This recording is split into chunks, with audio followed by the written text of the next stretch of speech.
Welcome back. We are zooming out of markets and zooming into earnings. The earnings season has ended and Motilal Oswal has put out a comprehensive review of the 222 companies they cover.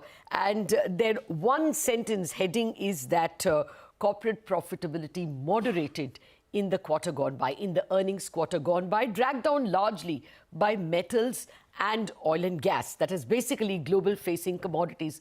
Consumer also has been a disappointment, but what's worked in favor of the Nifty and Motilal Oswal universe have been banking and auto.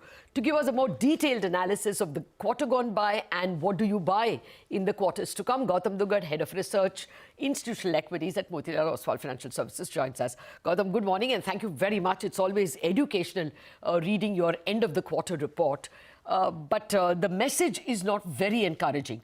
Corporate earnings moderated. Your number of downgrades were more than the number of upgrades.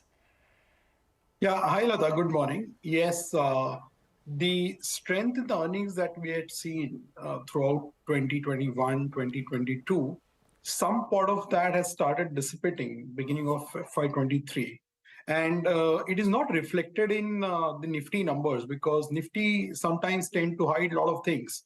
So even in this quarter, if you see Nifty's performance, you have seen a 12% earnings growth in Nifty. Expectation was 14%, so nothing wrong.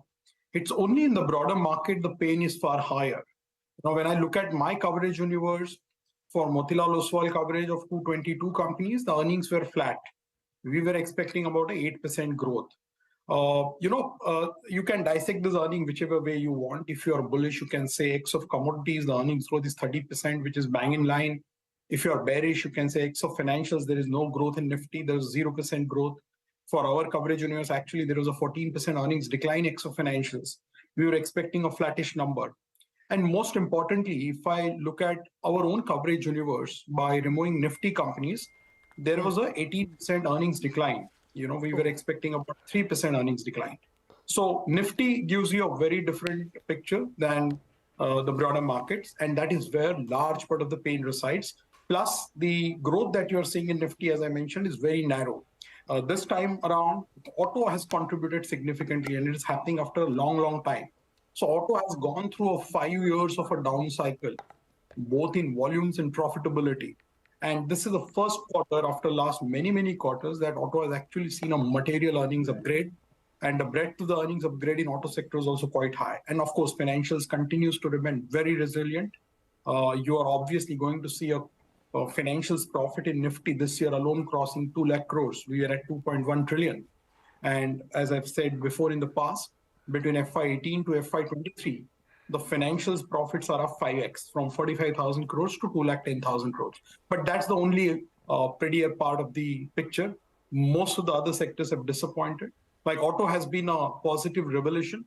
Consumption has been a bit of a concern because there is a broad-based consumption slowdown, which is reflected in the numbers, whether you look at staples, discretionary, durables, and of course, two-wheelers. So it's a very mixed picture, slightly concerning, given that the strength of the earnings which was there in 21 and 22, some part of that has dissipated.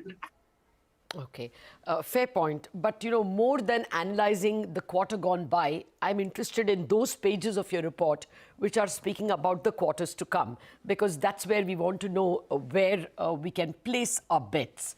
Now, let me first come to the Nifty earnings forecast itself. You're expecting the Nifty EPS next year to be at 993 compared to 812. That is the downgraded EPS, Nifty EPS for the current year. That's a good 22% jump. Do you think in the quarters to come, there will be some downward revision to this? Yes, Lata, there are many angles to that number. First of all, this year in FY23 for Nifty, the 12% earnings growth that you're seeing is purely led by financials and auto. On a full year basis also, Nifty earnings are flat without financials. One of the important changes in FY23 versus FY22, when you look at Nifty earnings, is that commodities earnings have completely collapsed. FY22, when you looked at the picture, Nifty earnings were up 35%, right? Okay. Without commodities, the Nifty earnings were up 20%. Okay. Right? This year, Nifty earnings without commodities are already up 30%. Okay.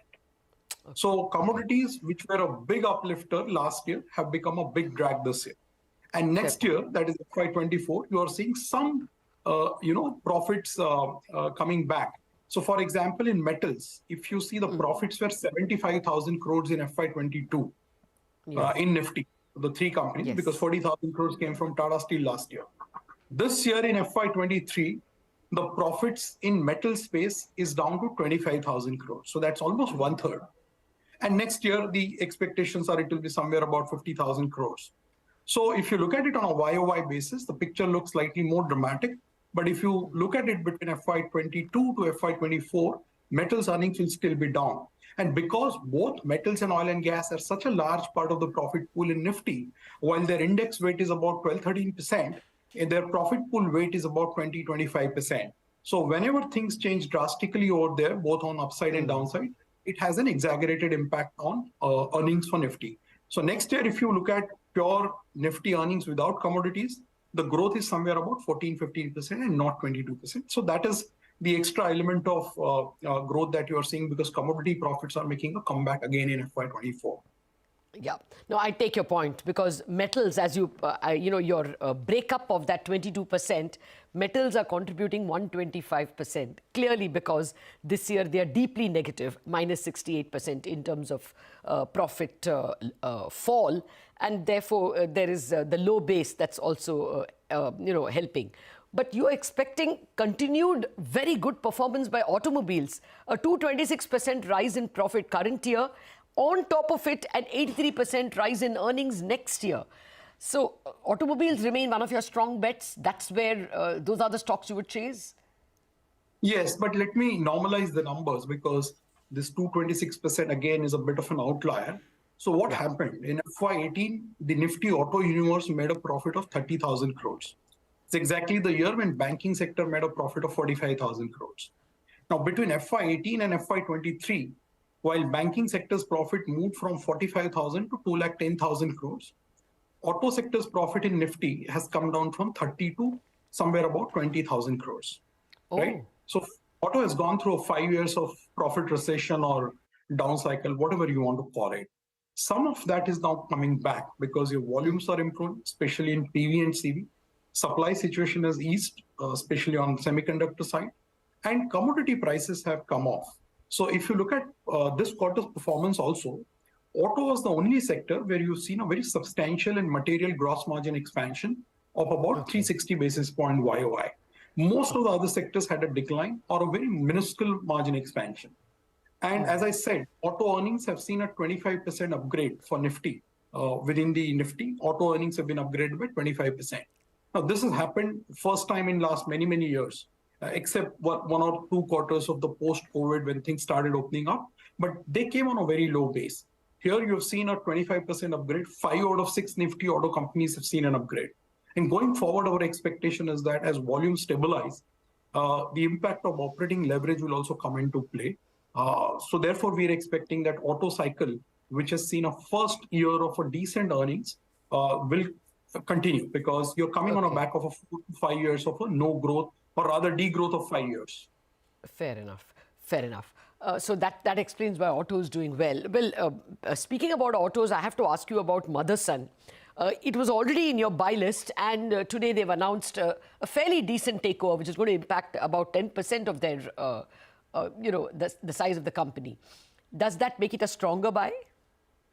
So, Lata, Motherson is already part of our top 10 2023 ideas. Yes. And numbers were good. We had upgraded earnings after the quarter. And this acquisition obviously is making sense because it is an EPS accretive acquisition for them and adds to their product market as well as customer diversification. They've been very aggressive over the last 10, 15 years in terms of adding new avenues of growth through inorganic route. So this is a step in that direction. And it just we just reiterated our strong positive view on Motherson, which incidentally is a part of our top 10 2023 idea. Oh, yes, it is. Let me come to Midcaps because we don't have that much time and that's a large part. Midcaps disappointed. Will FY24 be better? It will be better, obviously, because of the very low base. But again, in Midcaps, there's nothing called a sector. It's mostly bottoms up and company to company, depending on which sector you talk about. So you will see some improvement there because See, consumption-oriented sectors, both staple and discretionary, as I mentioned, have seen a massive slowdown in the last 3-4 quarters. There are companies which have reported a top-line decline on a YOY basis, volume decline, obviously. Companies which are very strong brands in their respective domain with great franchises, they've been reporting 7-8 quarters of a sub 5% top-line growth now. This being an election year, there are 9 state elections, which then culminates into the big one in 2024. I think government will find ways to put money in the hands of people. There will be election spending. Hopefully that will trickle down and it will have some sort of an impact on consumer spending reviving, which will, with a period of lag of couple of quarters, should reflect in consumption numbers. So mid-caps belonging to those segments, something like a Page or a Trend or I'm just taking few names, footwear companies, which have massive slowdown. Some of them can obviously come back into reckoning if there is a improvement in consumer sentiment and better consumer spending forward. Then obviously financials, whether it's a mid cap or a small cap or a large cap, have been on a tear. So they will continue to, that's our expectation. And then but within financials, Gautam, I'm sorry to interrupt. I'm trying to get the most from you. Within financials, do you think the best of PSU rally is over? I believe by your analysis, the PSU profit growth was 54%, or rather is 54% in the current year. It starts tapering because all the credit cost advantages have been juiced out. So that won't form a part of your buy list? In fact, it is part of our single largest allocation in our model portfolio. Okay. We have about 7% allocation to PSU Bank versus a benchmark allocation of a 2.5%. And our conviction in some of the chosen stocks there, SBI and Bank of Baroda, remains very high. To your point of this growth not being replicable, it's quite obvious because the base will start working against them now. You've seen a very strong performance in FY22 and FY23. So to that extent, there will be a normalization of a base. But having said that, private banks started getting the benefit of an asset quality at least 1.5 years before PSU banks. So for private banks, the credit cost started declining substantially in FY20, which happened for PSU banks only in FY22. So to that extent, PSU banks, as far as specific numbers are concerned on credit cost and P&L numbers, they have some more rooms, a few more quarters before their numbers start tapering completely. So, and of course, while valuations have re-rated to an extent, but so has their ROEs, right? And so far from the commentaries of those banks, it seems that this credit cycle on the credit growth fund is here to stay for at least a couple of more years. Okay. Well, I'm sorry we are out of time, but the big message is that if corporate earnings moderated somewhat in Q3, the prospects for FY24 still seem very good. 22% earnings growth only for Nifty EPS, led by automobiles, led by metals as well after a very bad base, as well by financials. And I wish we'll invite you yet again to discuss all your mid-cap top buys. We ran them as you were speaking. Dalmia Bharat, API Apollo Tubes, Jubilant Food, Poonawalla FinCorp, Metro Brands, Angel One, Lemon Tree. Another special session with you to discuss your mid-caps. Thank you very much, Gautam, for joining us. Have to wrap up on Bazaar. Chartbusters up next.